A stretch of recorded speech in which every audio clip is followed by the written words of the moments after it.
What's up guys, welcome back to the channel for a new video. Today I'm at my training spot. I told you in my previous video that I'm gonna review a new FPV drone from iFlight here. Nothing fancy, it's a field and there is some water here, so sometimes boats are passing by, so it's pretty cool. Under the bridge there is some cool things to explore. First of all, before talking about the drone, I want to show you the place from an FPV perspective. Let's go.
I hope you guys have enjoyed this small cinematic video about my training spot. Nothing fancy like I said, but it's better than nothing, because in Paris you can fly nowhere. So I'm really happy to have this place to learn more about FPV, doing my test with some FPV drones, and yeah. So now we're gonna do a quick flight with this little guy. As you can see, I've put the 125 battery on it. It's not recommended by iFlight, but you need to put it correctly, the connector, because other than that it can goes out. There are like 900 milliamp hour batteries. The flight time is like 5-6 minutes. I'm also using those batteries from Tattoo, 850 milliamp hour batteries. The flight time is like 4 to 5 minutes. It's almost the same as the Defender 25 900 batteries. The Defender batteries are more heavy than this one, so the flight time is almost the same. That's the one that I'm using with the Defender 25 batteries. Before flying, I just want to let you know some things. This FPV is a 3.5 inch quad. As you're gonna see, it takes the wind a lot, like all the tiny FPV. I don't really like the fact that you have 2 screws for each props, so you need to screw them on each motor every time. I don't really like that. The bottom plate is in one part. Basically, if you crash it, you need to replace all the bottom plates. I like being able to change just an arm if I want, or something like that. Removing all the bottom plates if you break your arm is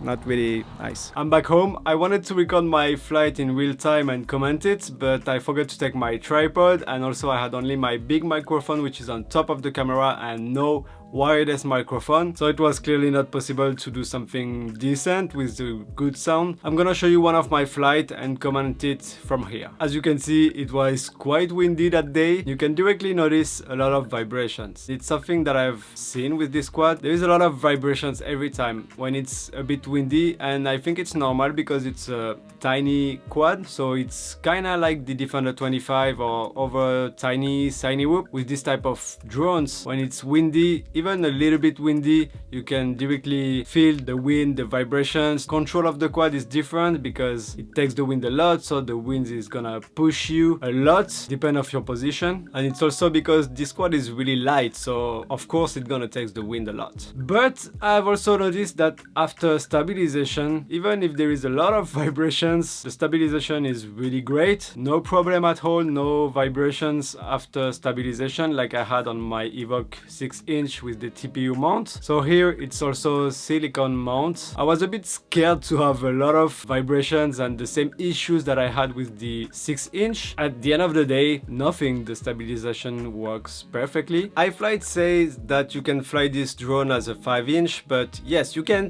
do tricks and things like that, but the thing is that you don't feel confident when you're flying and it's a bit windy like this. The quad is moving every time, so you feel really scared to have some issues and can lose your quad, because sometimes the vibrations are really hard and the drone is moving a lot, so you always need to adjust and you feel really scared, to be honest, mostly when you're flying over water like that. If you want to fly close to the water or close to a subject, you really don't feel confident flying this. I haven't tested it when it's not windy. I'm gonna do it and I'm sure it flies really great. For me, it's really like the Defender or other Cinewhoop. When it's windy, it's hard to fly them. Talking about tricks, yes, here it's like a 5-inch. You can clearly do all the tricks that you want. It's not like if you're flying a Cinewhoop with some ducks. Here you can do all the tricks you want, but it's the same. When it's windy, the wind is pushing you, so you can't do your tricks perfectly. I have also to talk about something that I've noticed. You know, on this quad you have a GPS included, which is great. I've noticed that during the flight, I've lost all my GPS signal sometimes, even if I were close to me. I've crashed it one time that day, so I was like, maybe because of the crash, but after that, when I was back home, I've checked my DVR footage and I've seen that even before the crash, it was the same. I was losing some GPS signals sometimes, so I don't know what's happened. This GPS is a new one apparently, because it's not looking the same as my 6-inch, as you can see. My settings in Betaflight are great. I had all my GPS signal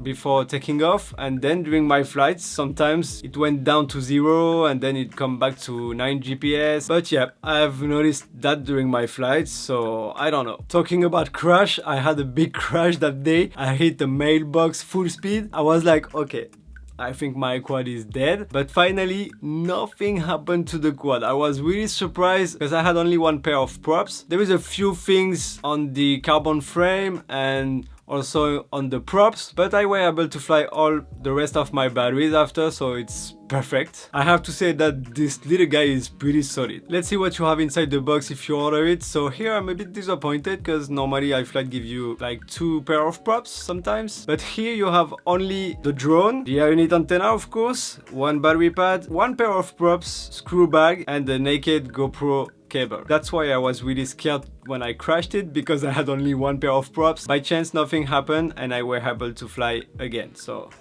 thanks God. The price of this little baby is $559.99 if you're using the DJI remote controller with it, $588.99 if you're using the TBS Crossfire receiver, and if you're using the ELRS system, it's $575.99. My conclusion about the IH3 from iFlight: it's a great quad. You have everything you need, GPS included, even if it have some issues, but maybe it's mine, I don't know, maybe I did something wrong. But yes, you have the GPS, which is great. You have the O3 Air Unit, and you know what I think about it. You can record some really nice video. By the way, I've recorded everything in 4K 120 to do slow motion. It's a lightweight quad, so yes, you can fly it like a 5-inch, but you need to take in consideration that when it's windy, you're gonna feel scared to fly it because of all that movement it makes during the flight. No problem with the stabilization, even with a lot of vibrations, so that's a great point. You can also put a Naked GoPro or GoPro Bounce on top, which is great. You can use it with the Defender 25 batteries, which is perfect because if like me you have one, you can even don't have any other batteries and just bring with you the